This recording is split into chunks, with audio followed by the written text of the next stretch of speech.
Good evening, friends. Issue with dematerialization of shares and Form PSA 6 is today's topic. As you are aware that Friday is a day of knowledge sharing from corporate professional side to the corporate world. This is our 21st webinar, and continuously every Friday we are sharing knowledge. Friends, this topic is a very small topic when you see this. But how we have selected this topic, that's a very interesting story.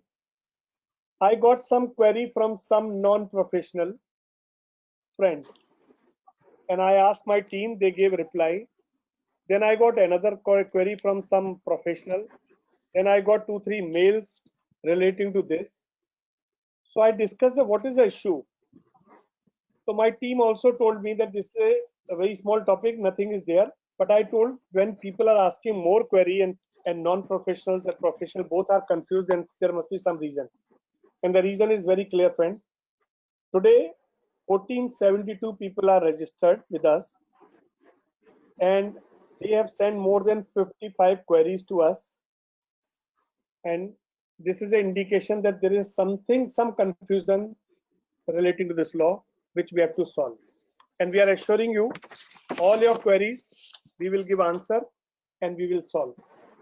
Some queries, there may be some confusion also, maybe our opinion may be different. So we will refer it to the MCA, where we can request them to give the clarification. Now, friends, the depository and dematerialization is very dear subject to me. As you remember, or you maybe some of them people may not be aware, I was a managing director of one of the biggest stock broking company of PLV Limited, and we have seen the physical shares movement. Our turnover was the highest in India that time, and we were doing arbitrage, buying from Delhi Stock Exchange, selling in Bombay and other stock exchange.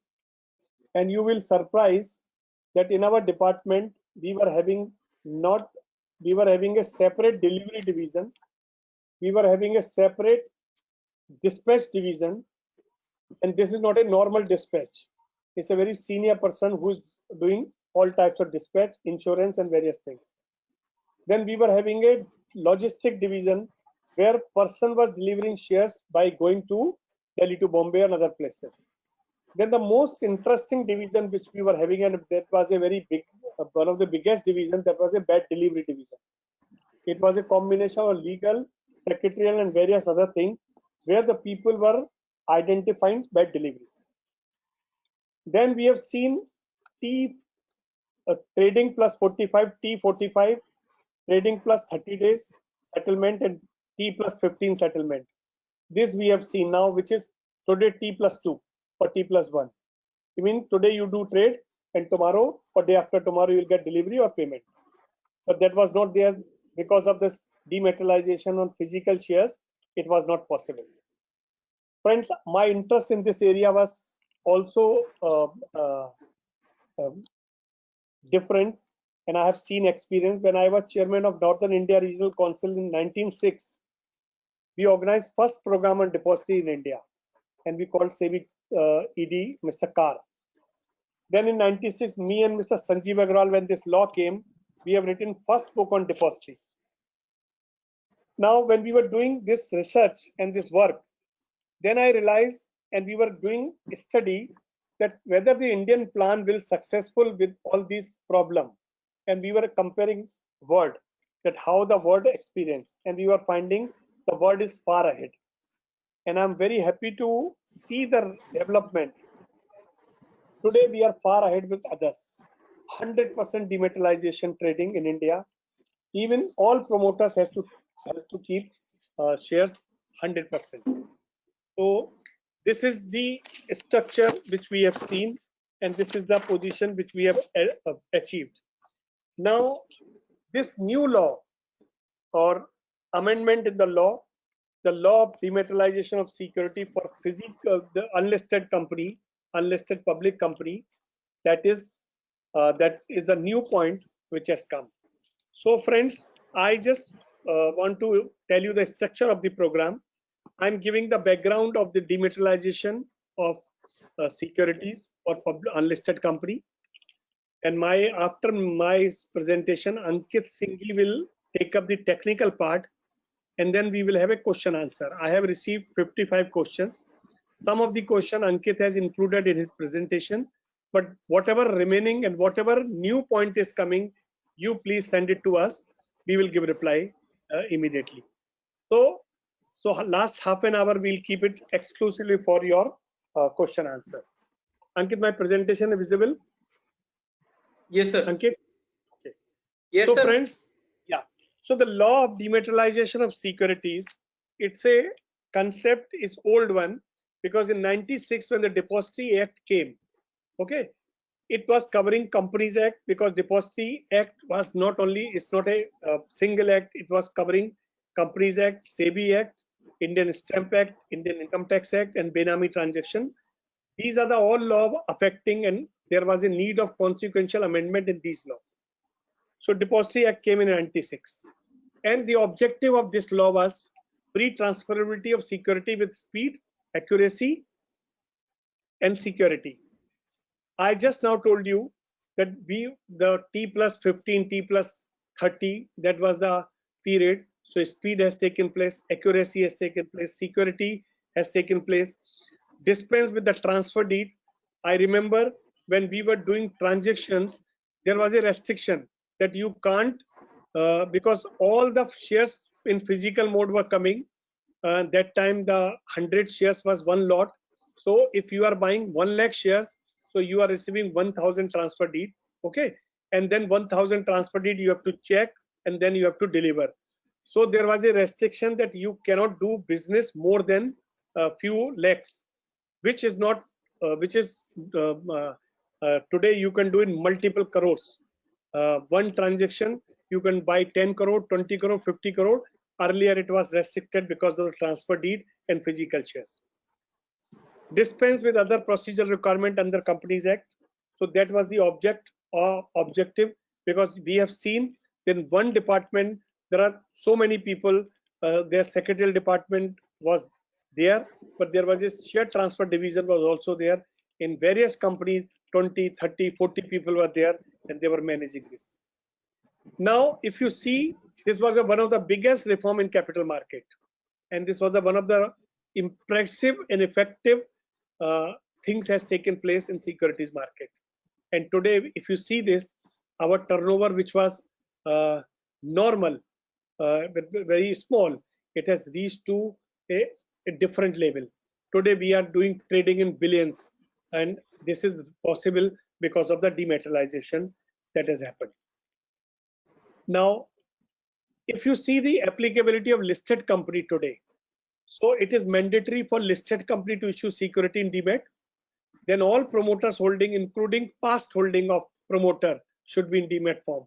So the promoter holding is, if you are issuing something new, that is also there, and whatever past is there, that is also, that holding will be in demat mode. Member have a choice; they can have shares either in physical or in demat mode. But when they are doing trading, then 100% dematerialization is required. So this is the position of listed company. Now, if you see this, the section 29 of Companies Act, which is talking about every company is offering, making public offer such as the class, they have to issue security only in dematerialized form. Okay, and then they make a rule also, prospectus and allotment of security on 2nd October. They brought out this particular law, that what is the position which they have to do. So this issue of security or dematerialized form, facilitated dematerialization, all existing security, that law they have changed. And then come to this point.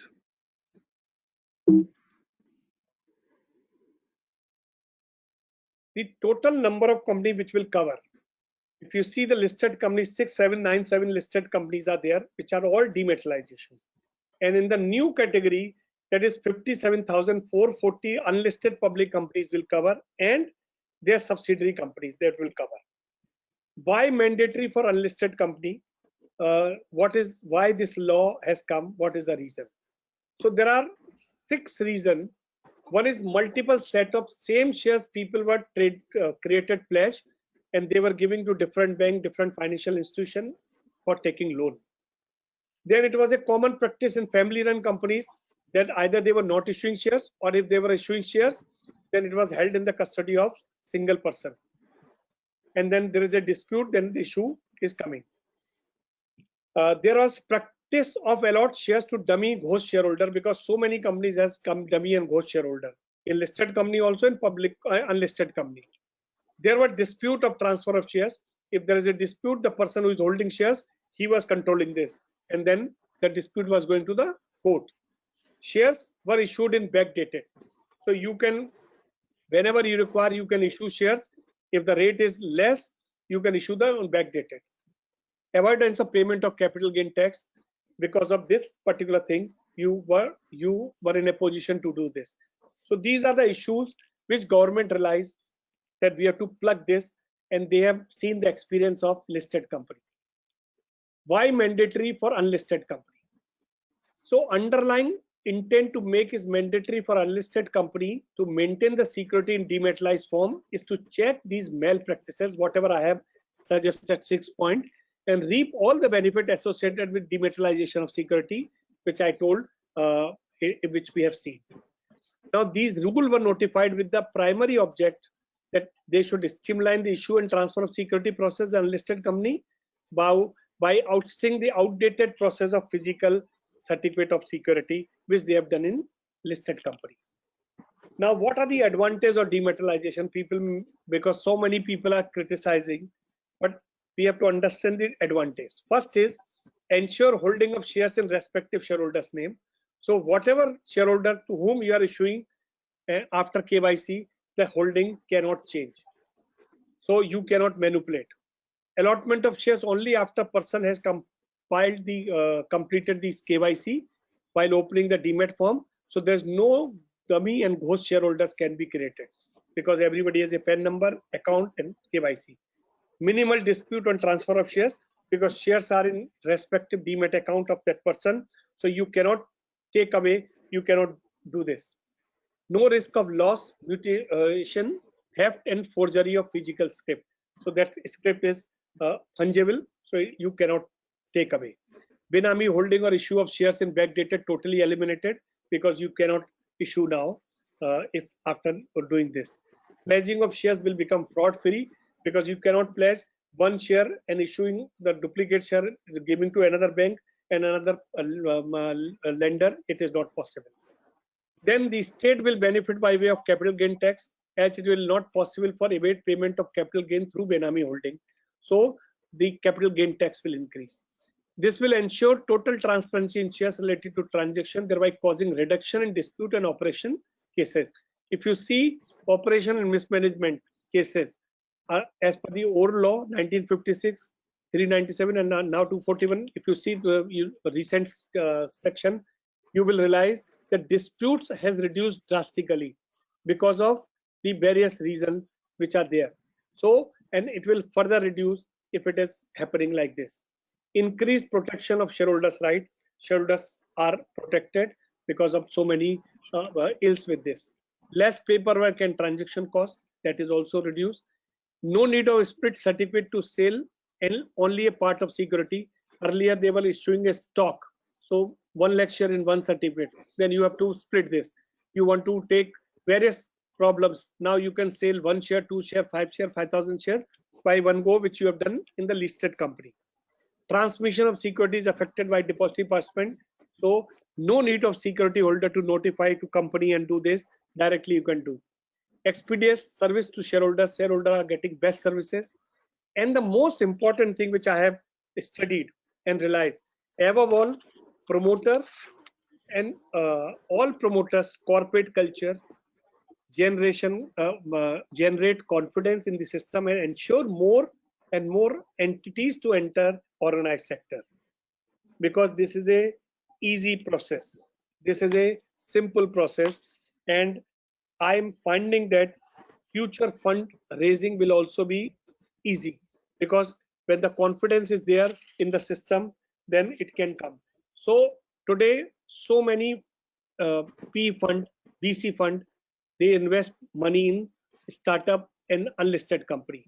And there is some specific fee they are not listing, they are not giving money to the listed company, they are giving only to unlisted company.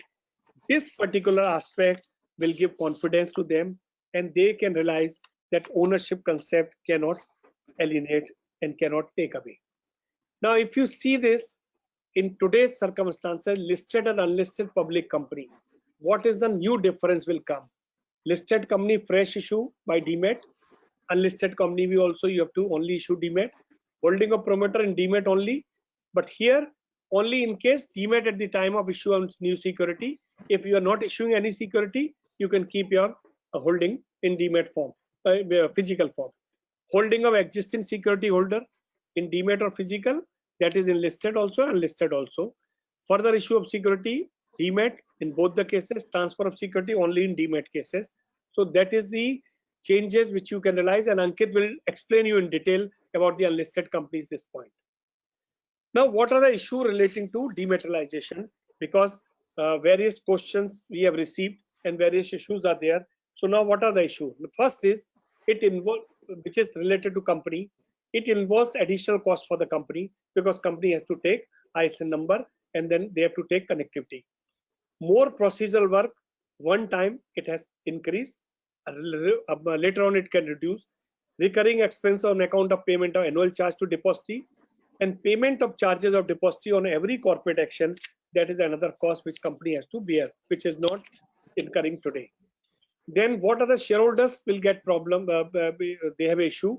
It involves additional cost for them, more procedural work for opening demat account, each subscriber shareholder, that is also there. And they have to recurring expense on account of payment of annual charges to DP. That is another cost which they have to incur. So company and shareholder, these are the issues. That's why people are opposing this. Now, general obstacle, or what are the general obstacle? Depository Act gives option to hold shares in physical form. Thus, even today, all shares of listed company are not in demat form, and SEBI has not been able to enforce this due to provision of the Depository Act. Because you have a choice that you can have, keep shares in physical form or in demat form. If you want to trade, then you have to do the demat. Now, if I have a demat, I can remat also. I can dematerialize and rematerialize also. Again, I can keep in physical. Then non-occurrence clause of contained in section 29 is applicable only in respect of Companies Act 2013 and does not override the Depository Act, because this particular section 29 is talking about, it's not an overriding power giving to another act. So you have to follow only in Companies Act, and Depository Act is different from this. Like IT Act, like IBC Act, we have seen that IBC Act is overpowering other law. Now, there are some suggestions which I am giving that how this particular thing can be segregated and suggested. Further streamlining of system of process like opening of bank account. The opening of demat account, depository connectivity is a tough process. It's not easy. They have to do very simplified process. So it should be like opening a bank account, not in a big way. So investor will also encourage to do. Second is streamlining of charges by depository in view of higher volume of business on the line of Jan Dhan account. Now, the Jan Dhan account is which is like a free. There's no need to keep minimum balance. Same thing, the government also recognize, and because depository work is a institutionalization work, it's a infrastructure. The government should do something because depositories are earning sufficient money. If they are doing this, it will be useful. And tomorrow government is planning to bring out the private company, and that company, so they will have a big business. So their infrastructure cost is fixed, so they should reduce this cost.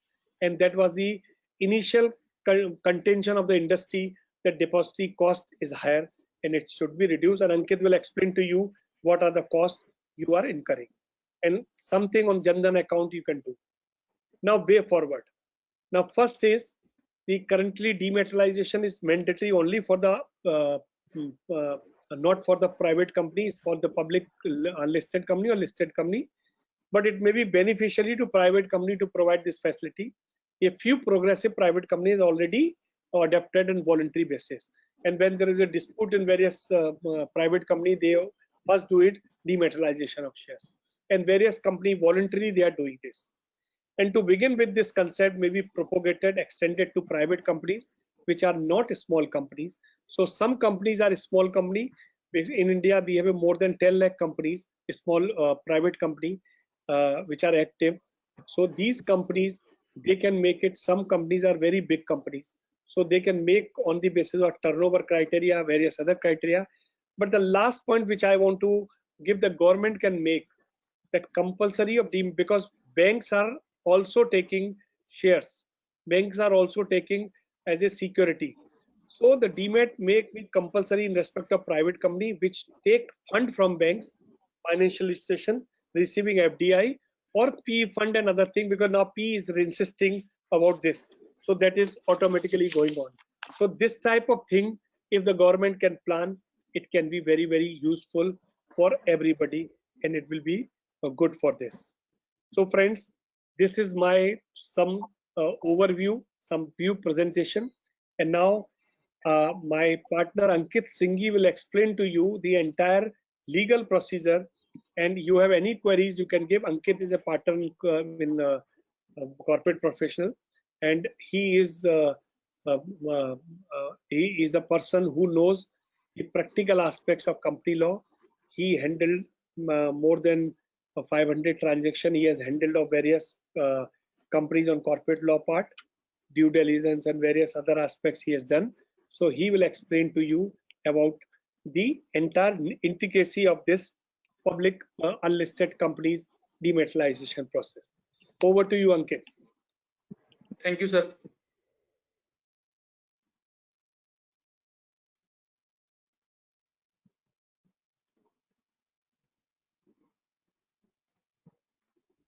Hope my presentation is visible, sir. Is my presentation visible, sir? Yes, yes, yes. Okay. Okay. So thank you, sir, and good evening, all the friends who have joined this webinar. Thanks for showing your confidence in us.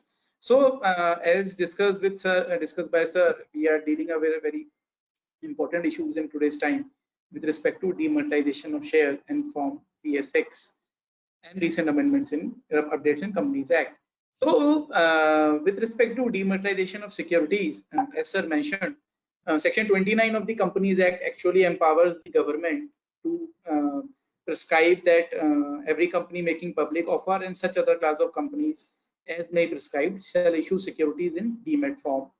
And prescribed class of unlisted companies, securities can only be transferred in demat form. So when the section was originally notified as a part of the Companies Act in 2014, government can only prescribe for mandatory dematerialization in respect of companies which are public, while for public offer mandatory dematerialization was already there. But with respect to only prescribed class of public companies, they can provide that the securities can be issued in demat form. But in 2019, by Companies Amendment Act 2019, the word public was removed from the section, and which empowers now government to prescribe the requirement of dematerialization for any class of companies, including private companies. And at that point of time, along with the amendment in 2019, the requirement of restriction in certain class of unlisted companies only in case of transfer in demat form was already also provided. So this was not there originally, that the restriction with respect to transfer of shares in demat form, that was introduced by way of amendment in the year 2019.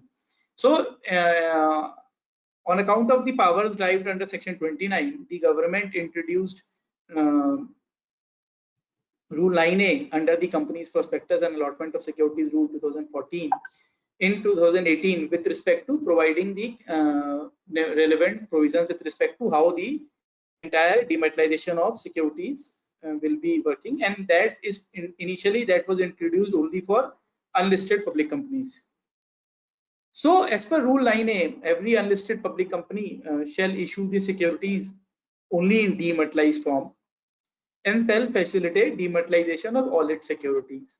So issue securities, since the securities issuance in the control of the company, So this can be controlled by the company, and it can be mandated that the company can only issue securities in dematerialized form. But as regard the existing securities, since the company cannot force the shareholders to dematerialize, the only obligation that is created on the company is to facilitate dematerialization, is to provide an option where shareholders can dematerialize shares held in a company.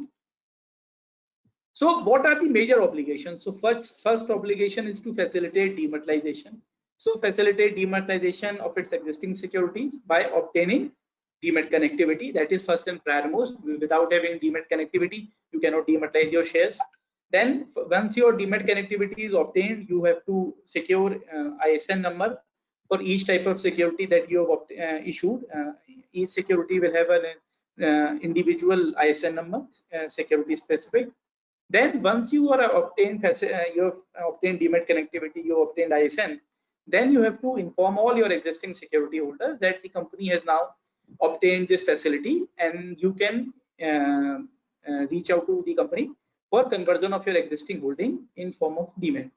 Then beside this, the rule also provides that apart from the rules which are issued by the government as a part of the Companies Act, the regulations which have been issued by SEBI or depository, so far as they are applicable on unlisted companies and they do not contradict with the rule 9A, all those will be applied and applicable on unlisted companies, and they have to comply this on a time-to-time basis. What would be the immediate impact? So in case a company obtained demat connectivity, then the as per section 8, register of index and beneficial owners maintained by depository shall be the register of members for the purpose of section 88. There will be certain restrictions on issuance and transfer of securities. You have to bear additional compliance cost in terms of depository RTA. Then there will be additional filings. And once the shares are in demat, there will be unfettered restriction on transfer of shares. While in a public company there is already unfettered restriction, you can transfer your shares, but still there is a process of reaching out to the board, getting the approval, getting the endorsement done on share certificate, and therefore this will also not be required. Everything can be done on very freely manner.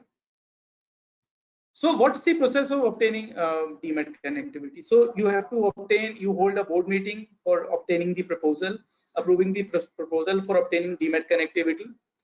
You have to appoint RTA. Then appointment of RTA, you have to file the application with the requisite depository. Thereafter, once the requisitory accepts the document, tripartite agreement that will be entered between the company, depository, and the RTA. And then after verification of the application and other documents, the depository will provide the demat connectivity. And once demat connectivity will be allotted, then company will file an application for allotment of ISN. And then once the ISN is allotted, the process at the end of the company is completed. Now moving ahead, how the shareholders who are holding shares in physical will convert their shares in demat. So once the ISN has been obtained, the shareholder will have to send the dematerialization request form along with the share certificate to the depository participant. So that generally depository participant must be your broker to whom you are dealing. You can also send the document directly to the company. Once the DP received it, it will mark the certificate as surrendered and will verify the documents and send back to the documents to the company. The company, after receiving this document, will send it to the RTA, or even DP can send it to the RTA directly. And then after checking the documents, RTA will give the approval for final generation of the DP and for credit of shares in the demat account of the respective shareholder. So what are the issues related to dematerialization? So rules were notified in September 2018. Can I obtain demat connectivity as on date? So yes, there is no restriction. The major issue with the rule 9A is actually while it mandated the requirement of the company to obligation on the company to obtain dematerialization, it doesn't provide any specific timeline, and that is one of the main reasons where there is an entire confusion that no specific timelines are prescribed. Generally, whenever new requirements are introduced under law, it always comes with some specific timelines. So the timeline was missing. So you can still obtain demat connectivity as on date. Connectivity from both NSDL and CDSL is required. So while for listed companies it is mandatory for obtaining DMAT connectivity from both NSDL and CDSL, but in case of unlisted companies, it is not necessary that you should obtain DMAT connectivity from both NSDL and CDSL. But in case you don't obtain your DMAT connectivity from both NSDL and CDSL, the only issue you will face that in case you have obtained DMAT connectivity from only NSDL, but your shareholder is having a DMAT account in CDSL, then the shares of that shareholder will not be dematted unless and until he opens a DMAT account in NSDL.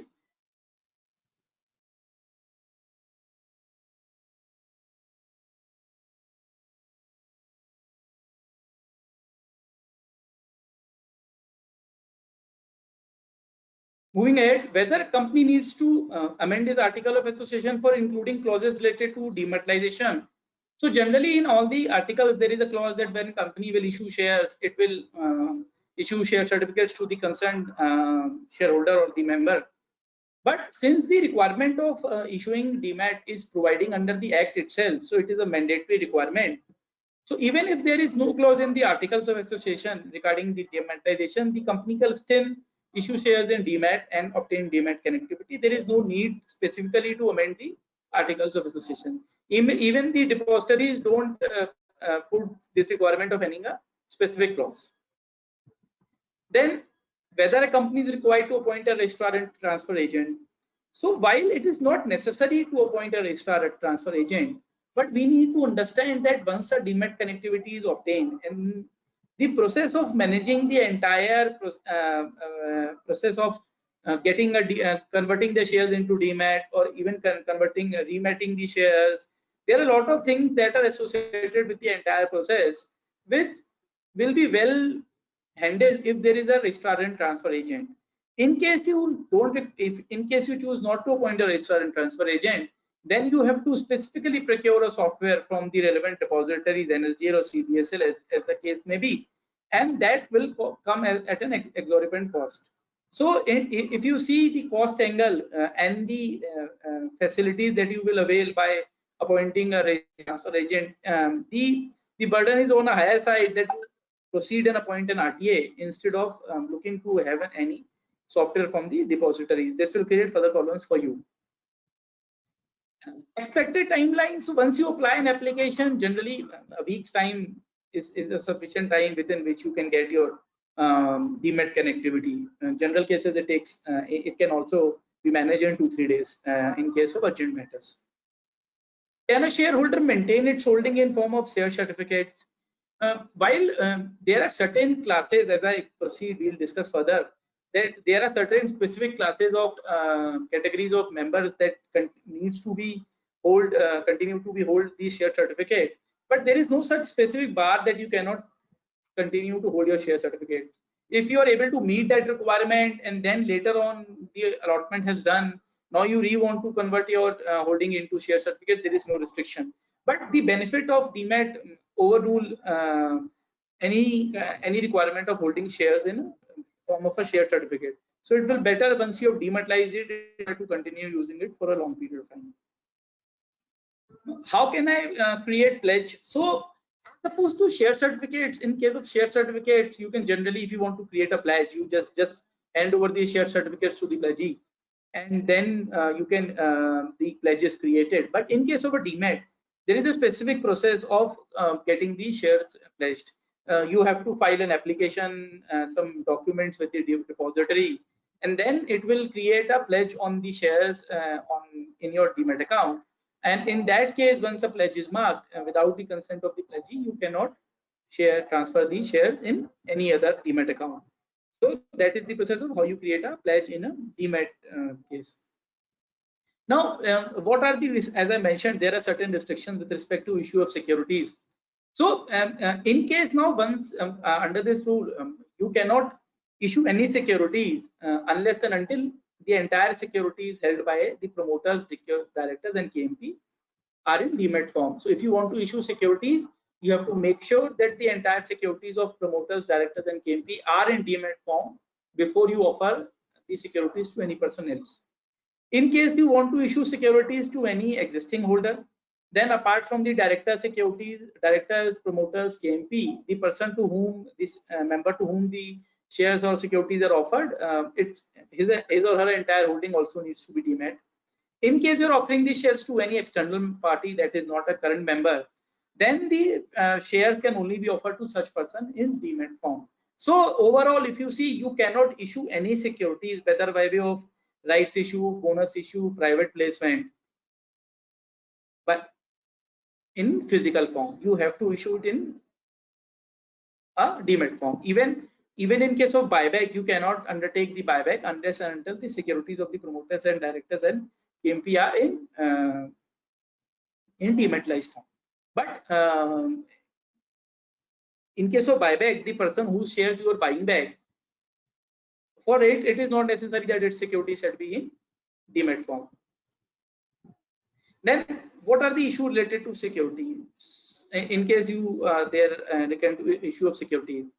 So a member whose shares are not dematerialized can apply for shares in a right issue. So the rule very categorically say that if your securities are not dematerialized, you cannot even subscribe a rights issue. So unless and until your shares are in demat, you cannot even submit an application with the condition that okay, I am submitting an application, and then once I have opened my demat account, you can load the shares at that point of time. You are prohibited even to subscribe the shares. Can a member whose shares are not dematerialized be allotted bonus shares? So in case of bonus shares, if a company is coming with a bonus issue and some of the members shares are not in demat form, then those members will not be allotted bonus shares unless and until the demat account is opened. So company will allot bonus shares to all the other shareholders who have opened their demat accounts in demat form. But other members who have not opened their demat account, their shares will not be allotted, and they will only be allotted once they open the demat account. Whether rule 9 applies to preference shares and talking about securities, so it applies to all kinds of securities, preference shares and debentures. A company has issued equity and preference shares. Now it wants to issue equity shares. Is it necessary all kinds of securities held by promoters, directors and proposed allottees shall be in demat? Yes. So even if you are issuing equity share, but there are promoters and directors who are holding both equity and preference shares, so then entire preference shares along with the equity shares also needs to be dematted before the company can issue equity share and the relevant person can subscribe for those. What remedy is available if existing promoters are not dematerializing their shares? So this is a very peculiar case. In case anyone to create any trouble for the company or for one other set of promoters, and he don't want to dematerialize their shares.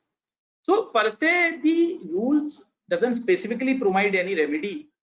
The only remedy which I foresee is to go to NCLT, or if in any way you can declassify such promoters as non-promoters, and board can take a call.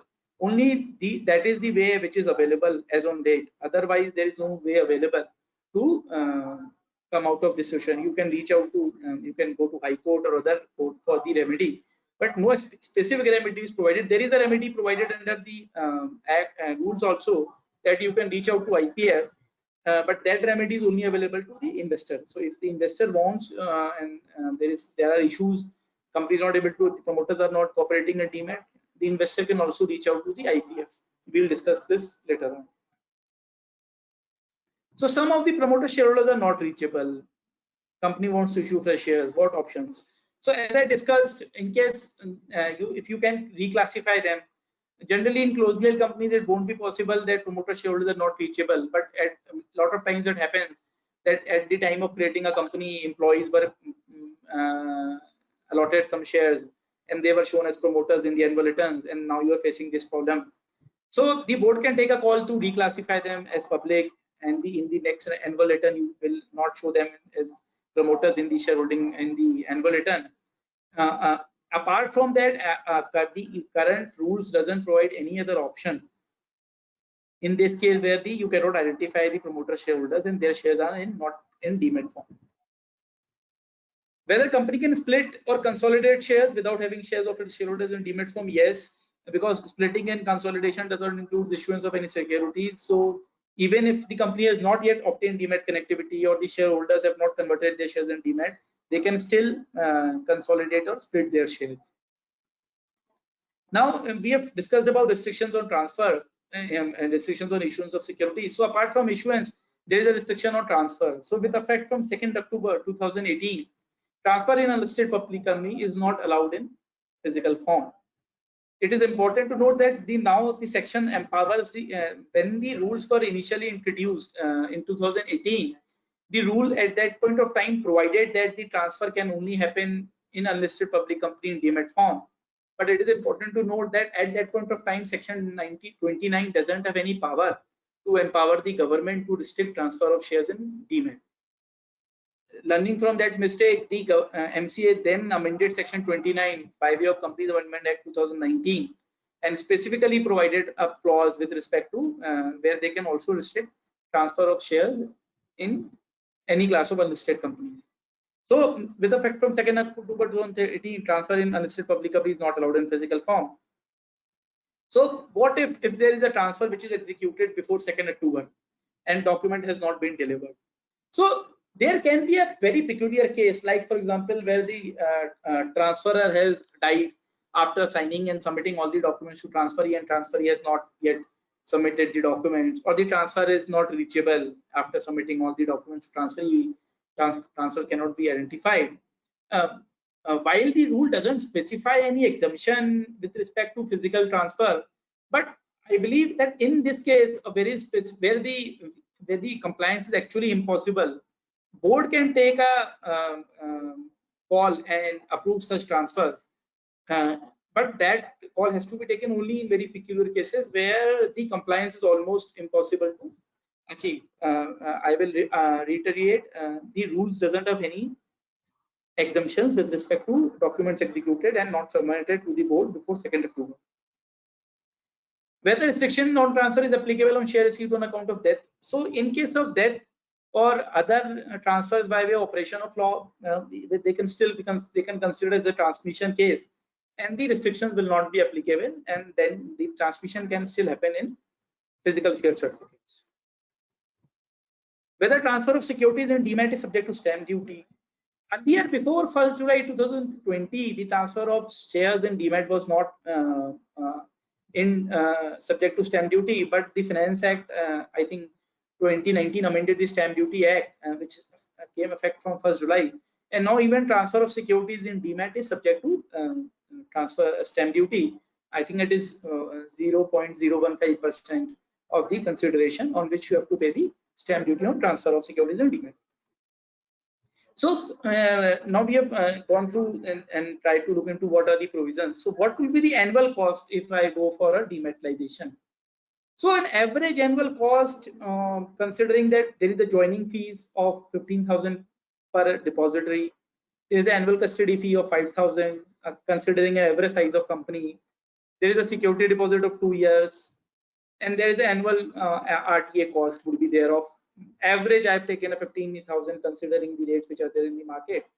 A total first year average cost would be around 75,000 rupees, and then going along, a normal size of public company with up to 2 crores of capital, annual cost would be somewhere around 25,000 per year, going along with the GST. So if you see, the cost is actually not on a very higher side, considering the benefits which the provision offers. What is the standard cost? So a standard cost is joining fees is 15,000. Then there are slab-based costs provided by NSDL CDSL, with minimum fees starting from 5,000 and then going up to 75,000. Then apart from the fees, most of the depositories are taking a 2-year deposit. And then RTA cost is starting from 10-15,000, and it goes subject to your negotiation with the RTA. So this is the standard cost. NSDL CDSL cost is not subject to any negotiation. Generally, RTA cost is the cost where you can negotiate. There are certain obligations with respect to payment, because maintaining Demat connectivity on the part of the company is very essential. Because what advantage will be there if I have obtained Demat, I've converted my shares in Demat, but company is not able to maintain the Demat connectivity or the services of the RTA, then the shareholders will be jeopardized. So therefore, the law has very clearly mentioned that the company has to make sure that the fees of both depository and RTA has to be paid on a timely basis. There has to be a security deposit of at least 2 times that needs to be maintained with depository and RTA. And this is specifically in the cases where the company is, for example, default for some reason in making the payment of the fees. I think the RTA and the depository can make the fees out of the security deposit. And it also very clearly says when it has defaulted, if the company default in obligations of non-payment, then the company cannot issue any securities, buyback securities, issue bonus shares, or issue any securities by way of rights issue till the payment to depositories and RTA are made. So payment obligations are stringent. You have to make sure that the payment are made in time, and you have to continue making annual payments because non-payment will have stringent repercussions on the company. Now coming to reconciliation of share capital audit report. So in the demat provisions, if you see, there are 2 types of basic compliance is basically maintaining demat connectivity, paying the annual cost. The basic compliance is this filing of a capital reconciliation audit report. In listed companies, we are all aware there is already a concept of share capital audit conciliation of share capital audit report under Regulation 76. There is already a provision. You have to submit it on a quarterly basis to the stock exchange wherever the company is listed.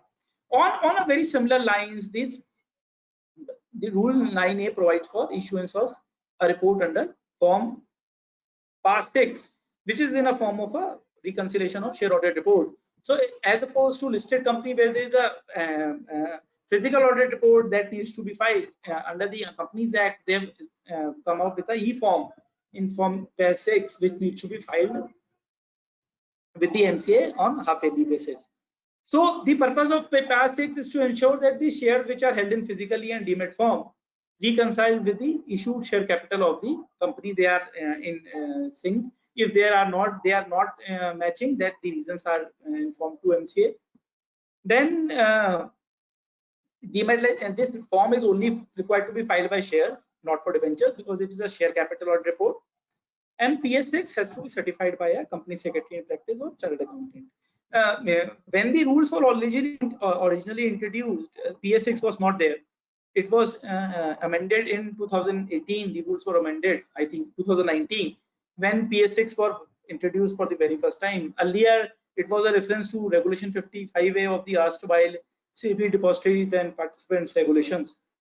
But since the regulations were superseded by regulations in 2018, the government, instead of going through the new regulations, come up with its own version of a report in form of Form PS6. So the requirement is every unlisted company has to file the Form PS6 within 60 days of the conclusion of each of the half year, duly certified by company secretary in practice or a chartered accountant in practice. So it has to be filed half yearly 2 times in a year, at 31st March and after 30th September. So when the form was initially introduced in I think September 2019, at that point of time the form was not deployed. So government MCA introduced a circular in November 19 stating that the requirement of filing the first half yearly form will be from the 60 days of the deployment of this form. Where from November 19, it took government till 15 July 2020 to finally deploy the form. So now since 15 July, after 30th September, 31st March has also passed. So there are 2 half years for which the filing is due, and the last date of filing is 13th September, that is 60 days from the date of the deployment. What are the details required? So details is you have to provide your ISIN number, details of capital and demat and physical form. What are the reason for differences between issued and capital in demat and physical form? Changes in capital like rights issue, bonus, capital reduction during the half year. Details of shares held by promoters, directors, and KMP. And then details of demat requests accepted after 21 days. And in case there are requests which are still pending, which have not been still dematerialized after 21 days, then the details of those also need to be provided. Key point needs to be kept in mind while preparing PS6. So PS6 is ISIN specific. So in case you have not obtained ISIN, you cannot file Form PS6. Since the form is ISIN specific, so therefore For each type of security, there will be a separate ISN. So in case you have different classes of equity shares or different classes of preference shares, for each class of equity share or preference share, separate PS6 will be filed. You cannot combine them. Since form is ISIN specific, I understand the details of issued capital and other details of share capital that has been asked in the form is with respect to the respective ISIN for which the form is filed. If you have a different series of preference shares, different ISIN will be required and you have to file the form differently. As required in case of listed companies, there is no separate report that requires to be filed along with form PS6. So if unlisted public company has all shares in physical, does it need to file form PS6? It cannot file the form PS6 because the ISIN is mandatory. You cannot file. Now, since there is a requirement of filing the forms for the quarter half yearly ending 30th September 2019 and 31st March 2020, a lot of the companies have not obtained the ISIN and they now intend to obtain the ISIN considering the form has been deployed. The problem is that now if I want to file the form for September 29 or March 2020, and if I have not obtained the ISIN during that time, and now I am obtaining ISIN, logically, since the return is being filed for that period, the return should not be filed because you have not obtained the DIN during that period. But considering that no other option is available, and there was also not specific clarity with respect to timelines. So even if you're still obtaining ISIN today, you can go and proceed to file the form PS6 for September 2019 and 31st March 2020. Whether form PS6 can be filed under CFSs? Yes. There is no specific exclusion of this form apart from the, I think, charges form were not filed CFSs. There is a separate scheme and there are specific forms for which there is an exclusion. So I think you can still file form PS6 under CFS scheme. But I think CFS scheme will end 30th September unless and until it ends, so you have a limited time to comply. Some suggestions I think which we need to make, that we need to have a single PS form for all the ISINs. Government need to create a provision where all the ISINs can be filed in one form, because in a total the complete picture can also be provided in a single PS form with all the issued capital, and the comparison and matches can very well be done in a single form. There is a, while I believe that the issued capital has to be provided with respect to the ISIN that is being used, I think a clarification will always be welcome. Find out that there is some validation issues in para 10 and para 11. In spite of saying no, it asks you to provide select no in other column, which I don't think is the right way to fill the form. So there is a technical issue. Checks to be observed while certifying. If you are a certifying professional, what you need to do? First of all, you need to be very clear what types of shares have been issued by the companies, and check their respective ISINs, whether DMAT connectivity has been obtained from all of them. Check the issued and paid up capital as on March 31st, March 2019 and March 2020, and all the forms PS3 filed thereafter to ensure the issued capital and paid up capital are same. With shares in DMAT, obtain the BENCOs or register of beneficiaries from the concerned depository or RTA to make sure the to verify the list of shareholders who are in DMAT. General reasons for difference in issued share capital and shares held in DMAT and physical form may be forfeiture, or where the shares have been issued but allotment have been pending, or some wrong corporate action has been undertaken. And there may be other reasons, but this is the reasons which I mainly foresee. Detail of changes in share capital apart from PSC, you can also look into board minutes, INC 28, if there is a merger or demerger, corporate action forms for buyback, reduction. Then details of shares held by promoters, directors, and KMP. Refer to annual return to ascertain who are the promoters. Check the list of directors and KMP from the relevant registers, and check the BENCOs or individual DMAT statement. Register of member, it has to be noted once you obtain DMAT connectivity, and then you have to create specific folios for NSDL and CDSL in your register of member, and then all the shares which are there in other shareholders' name will have to be transferred into NSDL and CDSL as and when they are dematted. So the share which are appearing in the name of individual shareholder will during the course of time will move under the folio of NSDL and CDSL. You have to specifically open a folio of NSDL and CDSL in your books. Then DMAT request, check date of request received and credit from RTA, and obtain necessary undertaking from RTA company that all the DMAT requests are there, because in case the DMAT requests are large in number and you have to do a random check, so it is better to obtain undertaking.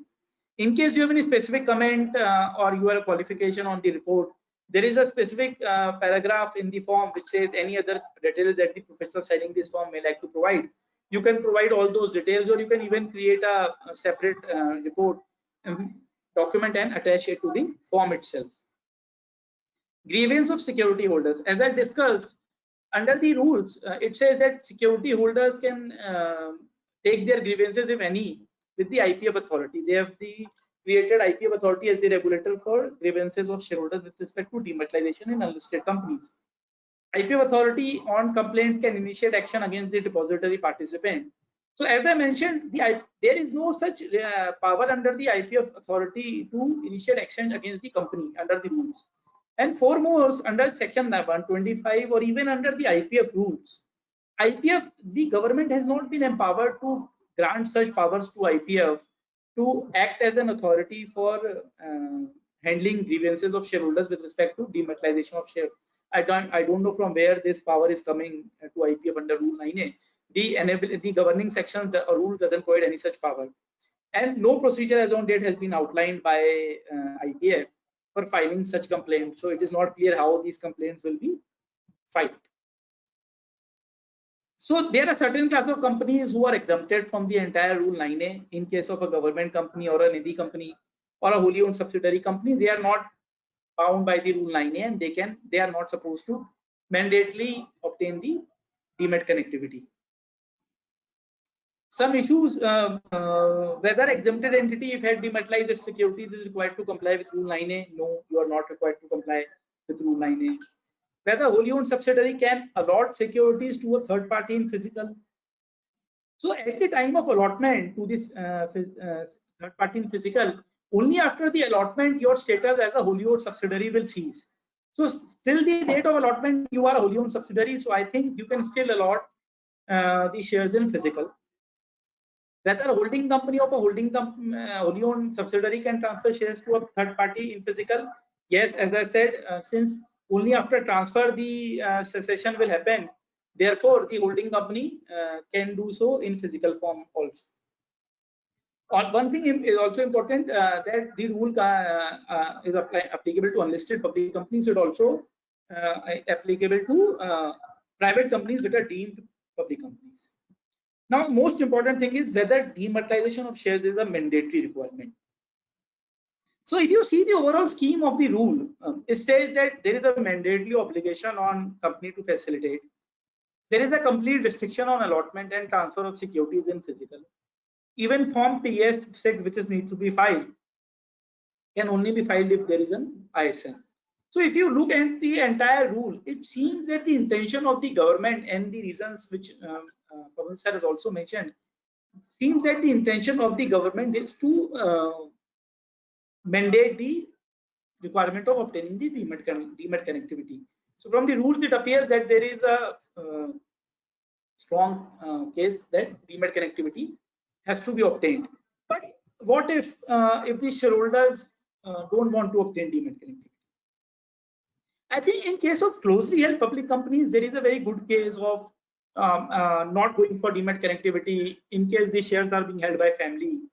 No capital is required to be proposed to be inducted in future. The family will not transfer the shares. There is a valid ground for not obtaining the connectivity. The shareholders are not in favor. But the rules as such doesn't give any exemption for such a case. So company wants, if it can still continue with the physical and not obtain DMAT connectivity, but government can initiate statutory action for non-compliance with Rule 9A, because this is still not clear, because the timelines are not given under the rules, but the other scheme of rules seems that the connectivity seems to be intention of the government that the connectivity should be obtained. So there is a valid case for such small companies, even in case of public companies, where if the company wants, with the consent of all these shareholders can decide not to obtain the DMAT connectivity. But as of date, the rule doesn't provide any specific exemption.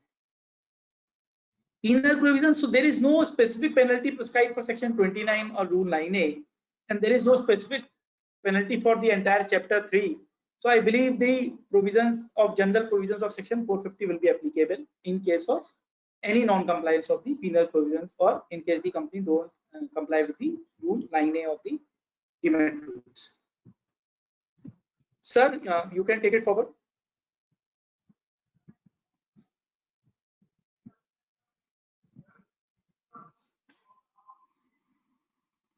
So thank you, Ankit. Thank you very much for telling us.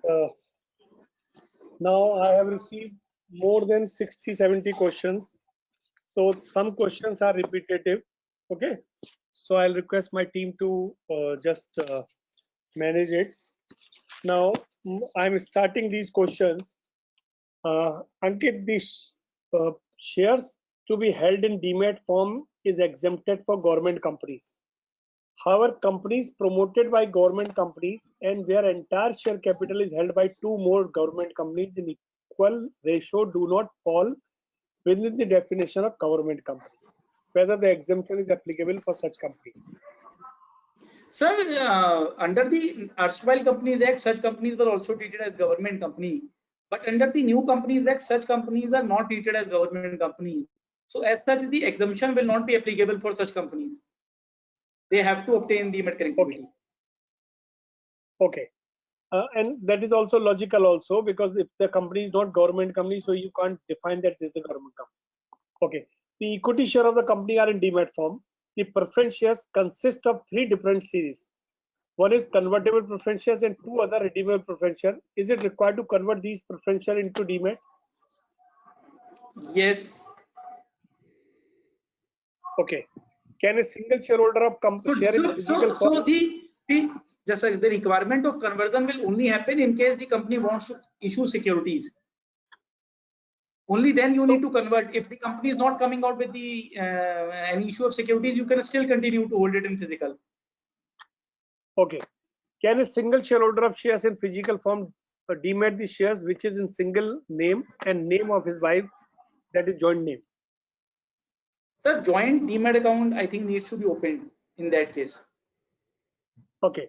What is the solution if shareholder is not reachable or expired?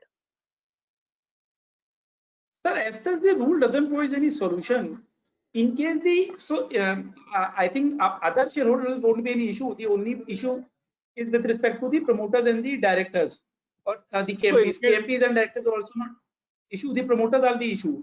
So the rule doesn't specifically provide any remedy. I think you can reach out to the IPF to apply for an exemption, and that is the only. Or you reclassify these promoters.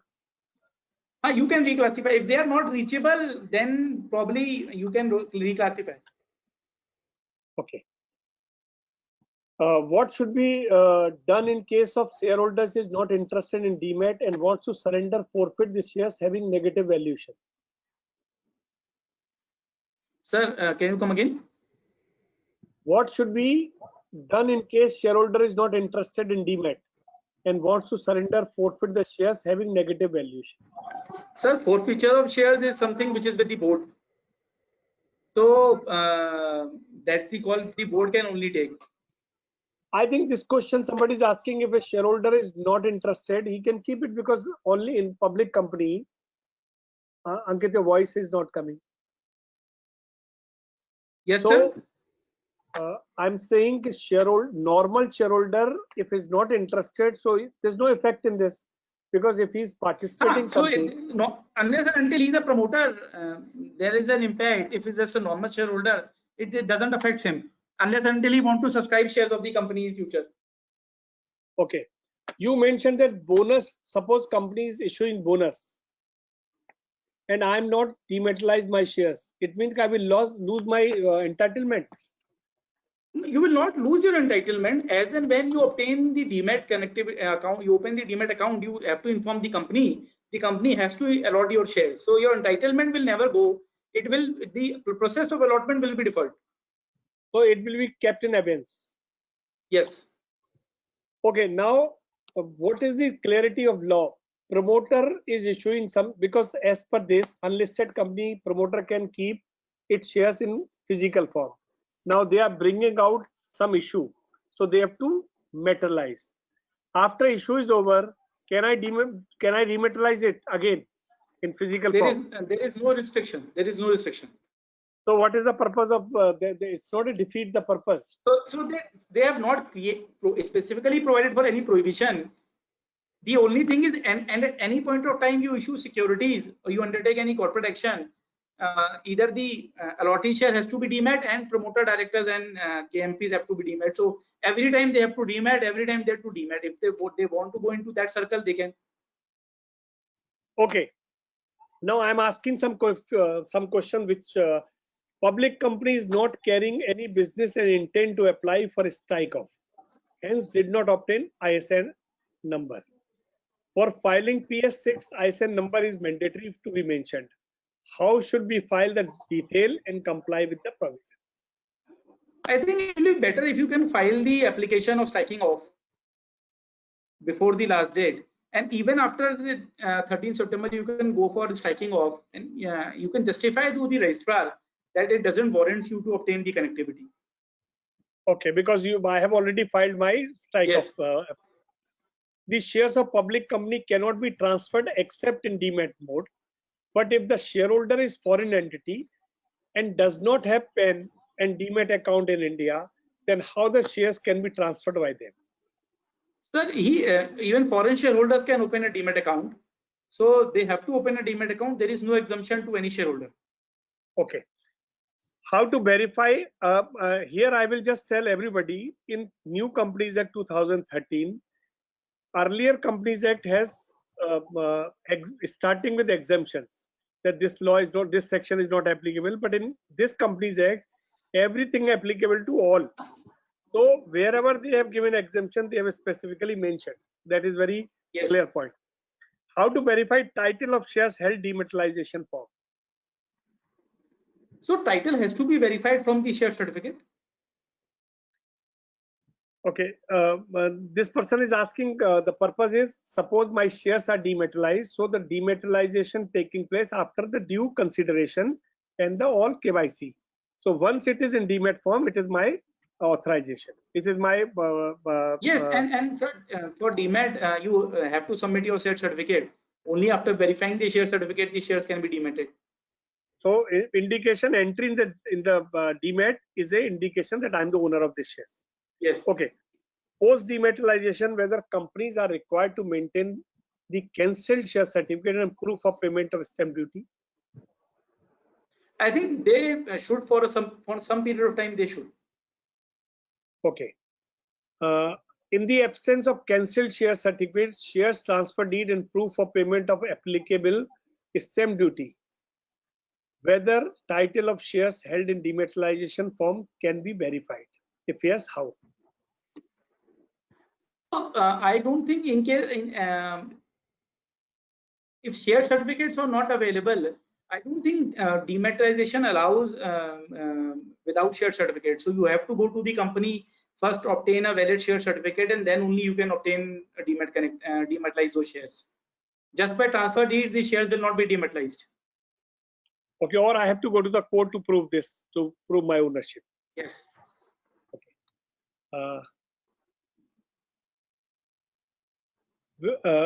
The company's shares are dematerialized, but the shareholders have not lost their respective share certificate and have not converted them to demat form.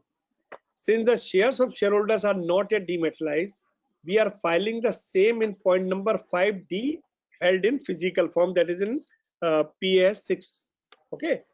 Yes. The reason for filing in the point number D, held in physical form in BANPOS statement, where the type of shares held by the shareholder is showing the physical, or should be fit the above detail in point number 5B and C, held in dematerialization form in CDC and NSD. So if shares are held in physical form, you have to fill in physical form only. If they are not dematerialized, you cannot fill that in dematerialized. And sometimes the shares are in transit. How will you fill it? Shares are in transit, sir. What does it mean? I have sent my share certificate to the company, and it is in it is pending with the NSDL to then prove. It will appear in physical only. Okay. For demat, it has to be in the BANPOS that been given by the depository. Okay. Please suggest us point number 10 of E-form PAS, whether there were dematerialized shares in excess in the previous half year period. And point number 11, the E-form has the I have company I have already mentioned in my presentation there is some technical error in that form, in that point 10 and 11, because I don't see there can only be because of corporate action dematerialized shares can be higher than the issued capital. Otherwise, I don't see where and how, in what manner dematerialized shares can be in excess. Okay. Is it mandatory for promoters and director to dematerialize their shareholding before dematerializing shareholders' shares? Not necessary. In case before issuing any securities, their shares has to be in demat form. Order in which the shareholders of the company obtain demat is not a case. They can do it as in their own discretion. Okay, last date is coming, and I have to do my dematerialization, and companies planning to do merger in future. Can we avoid availing ISN to reduce cost because the company will merge? I don't think that is a valid reason. Whether in it case is the company has, because merger itself is a time consuming process, so I don't think that that's a valid excuse.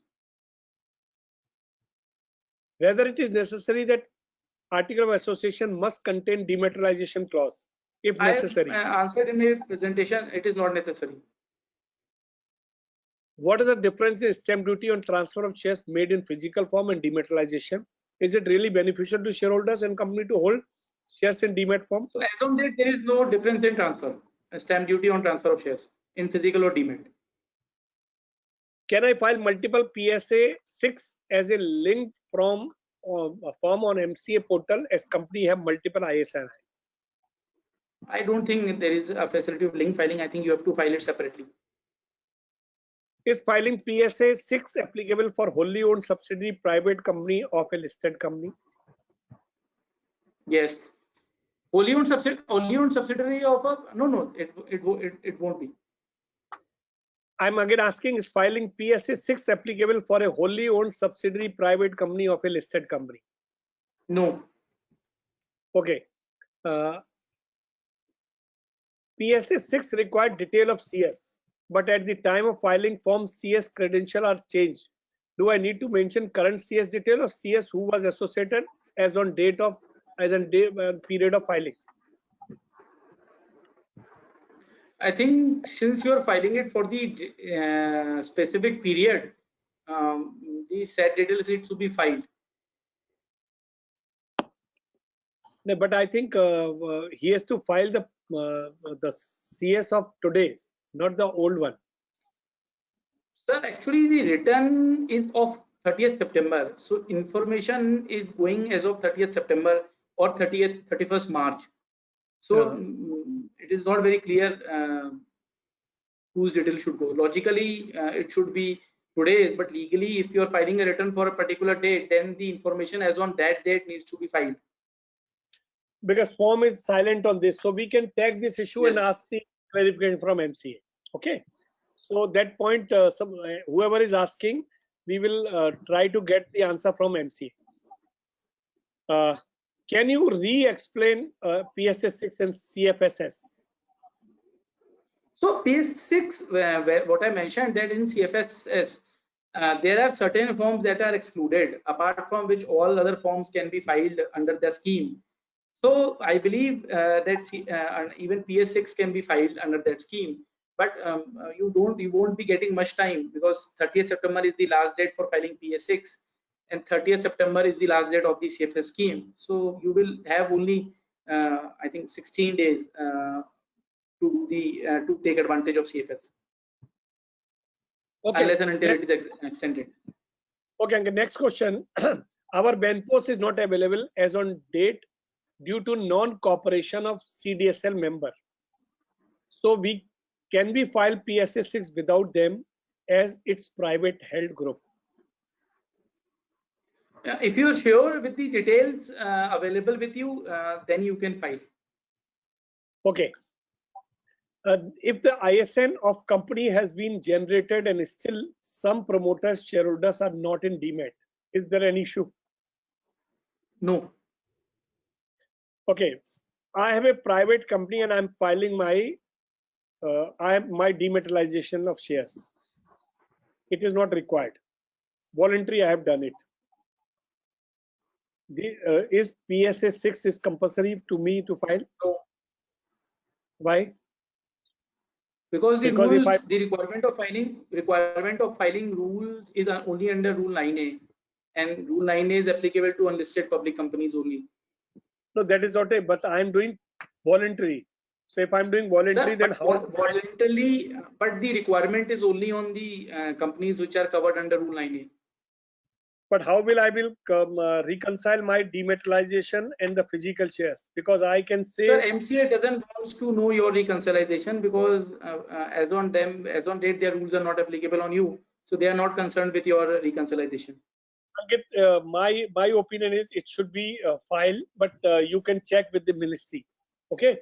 Because that somebody has asked this question, so because something Sir, which it is very clear. The statutory obligation has to be checked with the relevant statutory provision. The statutory provision is applicable only on unlisted public company. A private company can discretionary file it, but there is not a mandatory requirement. You no, cannot this send a not notice to that company.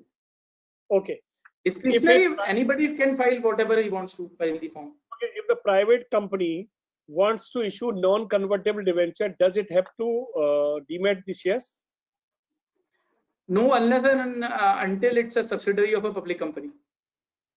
Is there any legal impediment of objection raised by the depository or RTA at the time of dematerialization of electronic share certificate where there is no paper share certificate? Sir, they have to follow their own SOPs and guidelines. So you have to make sure that you meet their guidelines. If there are issues with the share certificate, then it needs to be corrected with the company.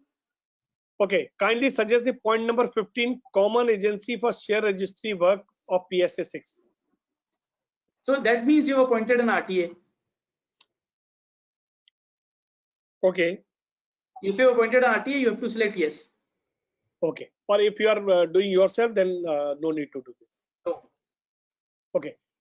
With reference to point number 8 of E-form PSA 6, if the shareholder is filing under all the three categories, that is promoter, director, KMP, do we have to show him under all three categories or any other way to be followed? I don't think you have to show him under all three categories. You can show him under promoters. Okay. If my company is not wholly owned subsidiary on 31st/9/2019 and subsequently become wholly owned subsidiary on March 31st, 2020 or subsequent to that, in which date we need to check the status of wholly owned subsidiary to avail the exemption? As on the date of the filing. Okay. So on that 30th September, on 30th September and on 31st March. Okay. My company's shares were dematerialized on 1st June 2019. Do I have to file PSA 6 for the period 2nd October 2018 to 31st March 2019? Legally, there is a requirement to file the form for both the dates. Okay. How to show difference the share capital at the beginning and at the end half year if we file multiple form by each allotment made during the half year? So because since you can aggregate if all are under same ISN, you have to file one form. You can show the aggregate the details and then show the same. Okay. If there are multiple allotment during the half year, in case preference shares, every allotment will have separate ISN. PSA 6 has provision to fill only one ISN. In case of multiple allotment made during the half year, it can't be filed in one form. Every share, if in case that share has a different ISN, you have to file a separate PSX. In case they are under same ISN you are allotting, then you need not to. Okay. Promoter and directors are the same person. So how to add details of shareholders detail in PSA 6? If few shares of company are kept in escrow account, so in which category promoter, director, KMP, escrow shareholding will come? The shares are kept in escrow. Not come in any category. Not coming category. Okay. Do you need to obtain ISIN and file PSS 6? If we need, we don't intend to issue or transfer any security in the foreseeable future. If answer is yes, can we convert our public company into private company limited now to avoid this compliance? Yes, you can convert into a private company. You have to make sure that ROC doesn't object to the doesn't mentions the non-compliance while submitting his report to the regional director. Okay, a unlisted public company is having 7 shareholders. All 7 shareholders have given in writing to the company stating that they want to hold the shares in physical mode only and they do not want to demat their share. In the above case, the company has following queries. Is it mandatory to get ISIN for their shares just for filing form PSA 6 through all shareholders do not want to form demat? Is it mandatory to appoint RTA? Sir, I've already answered both the questions. As of date, the rule seems that it is mandatory to obtain the ISIN, and RTA appointment is up to your discretion. Considering the issues and practical problems, it is advisable you appoint RTA. Unless otherwise, you have to procure a software from the depository to manage the entire share related work. Okay, where shares are not in demat form and also demat registration is not there, will they fill PS6? If yes, so what will be the filled in ISIN field? No, you cannot file unless and until you have an ISIN. Okay, a subsidiary company or public company wants to transfer the shares to make it wholly owned subsidiary before 30th September 2019. Can he do without demat? He cannot. A public company got merged with another public company after 31st March 2020, but before 1st August 2020. I presume that the transferor company need not file PSA 3 for the year ending 31st March 2020 as the said company got amalgamated. Please confirm. Sir, since this company has got amalgamated, you cannot file any form on behalf of that company. Okay. System will not allow. Okay. Is it the shareholder now? Ankit, I am going for rapid round, so you have to give answer in yes or no only. If the shareholder is if a shareholder in a company dies, what? I think this question is incomplete.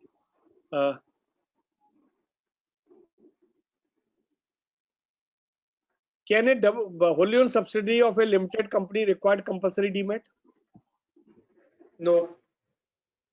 I have shares of one company in physical form. What will I do? You can continue to hold unless and until you want to be allotted fresh shares or you want to transfer.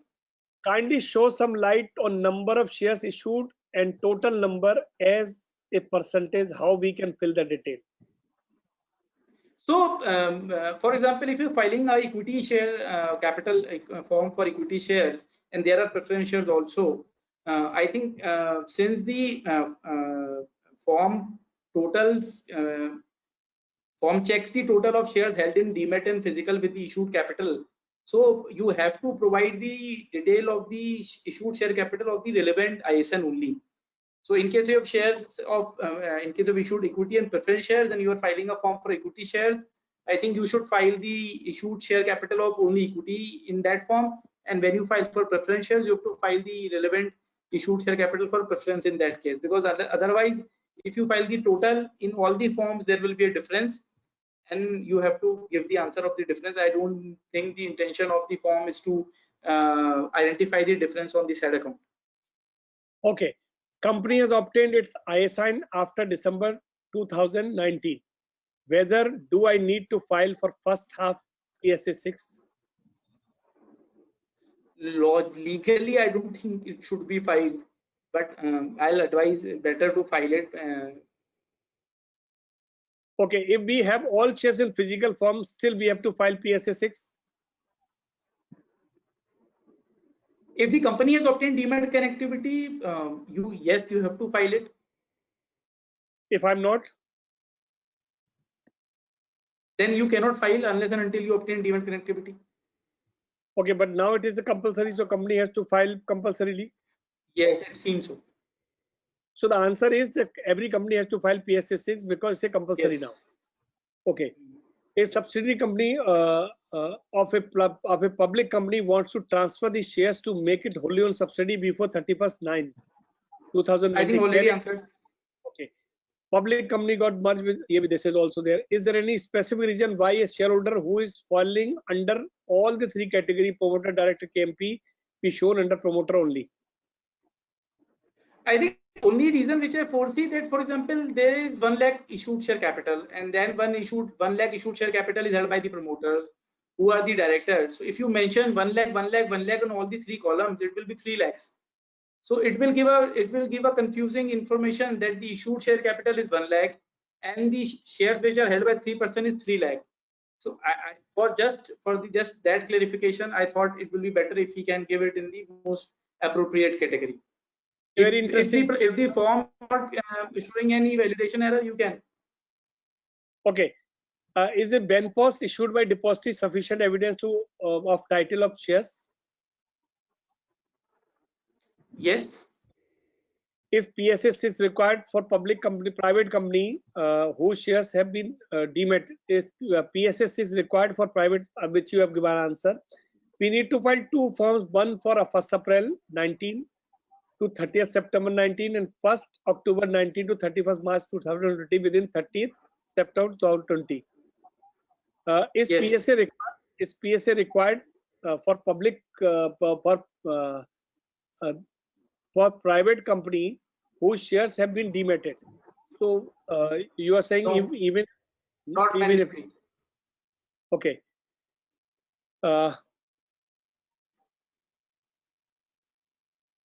Can you just explain point number 10 and 11 because there's some confusion to somebody? Sir, the point number 10 says that where the demat shares are in excess.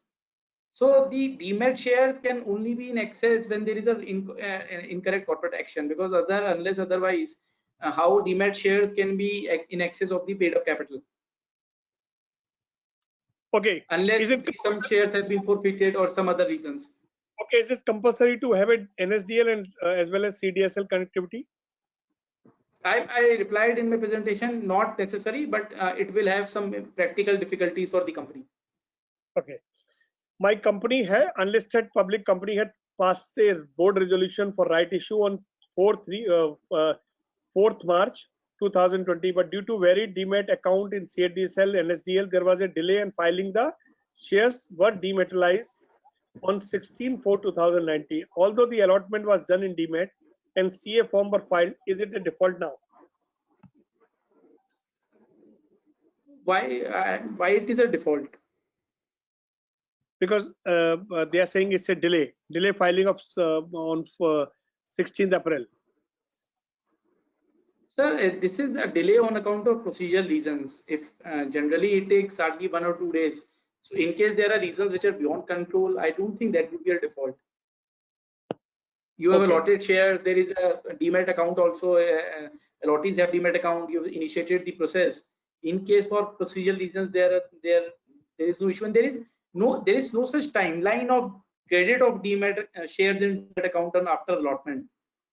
30 days generally certificate time, but there is no specific time as such. A subsidiary company or public company wants to transfer the shares to make it wholly owned subsidiary because 30th September 2019. Already discussed, sir. Can you do without demat? No, because at that day it is not a wholly owned subsidiary. Okay.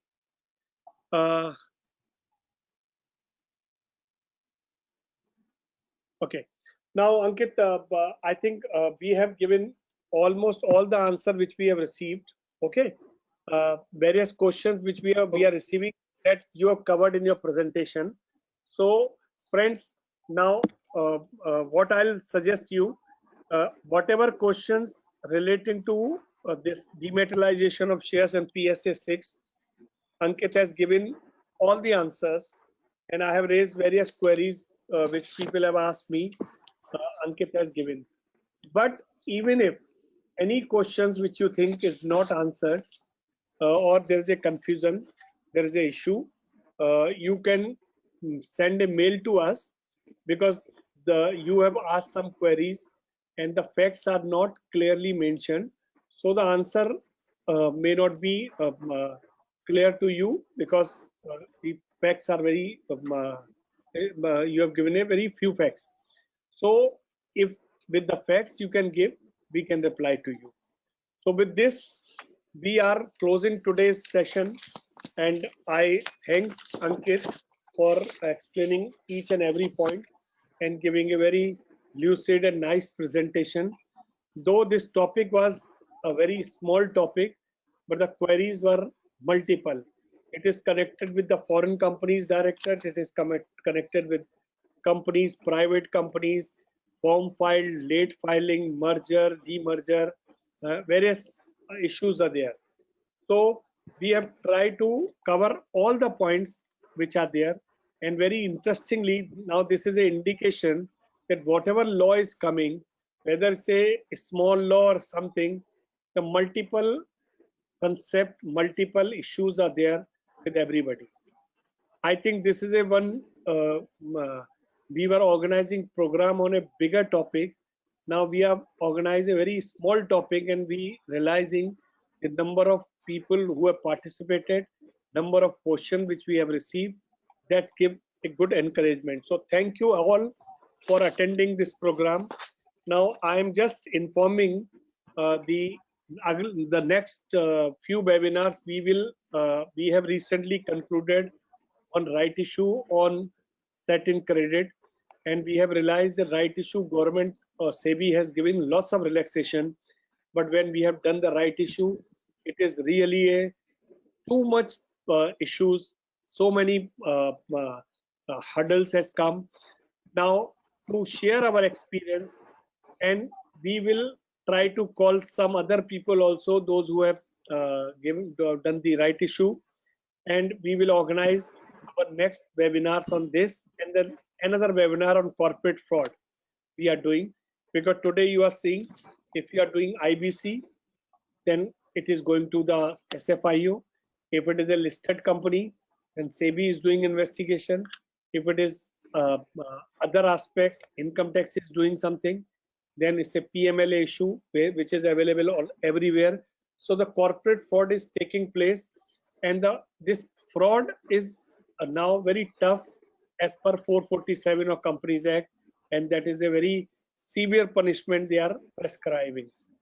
So our two program we will organize. We have requested few speakers. So after the confirmation on Monday, we will give you the information about the program. These two programs are next tied up. Okay. So thank you very much to all for attending a very lively session and very interactive session with all of you. Though we are not able to see your faces, but we try to tell what are the issues, what are the points, what we can do, and you can suggest us some topics also which you want that we should organize program. It is a very good mode where everybody can participate, everybody can share, everybody can give. Your suggestion will further improve our quality of programs. And this webinar, I'm just closing here. Thanks to everyone. Thanks for joining in a large number. Thank you very much.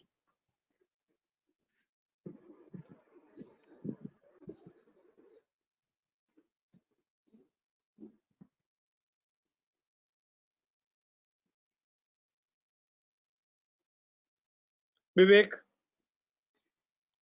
Vivek?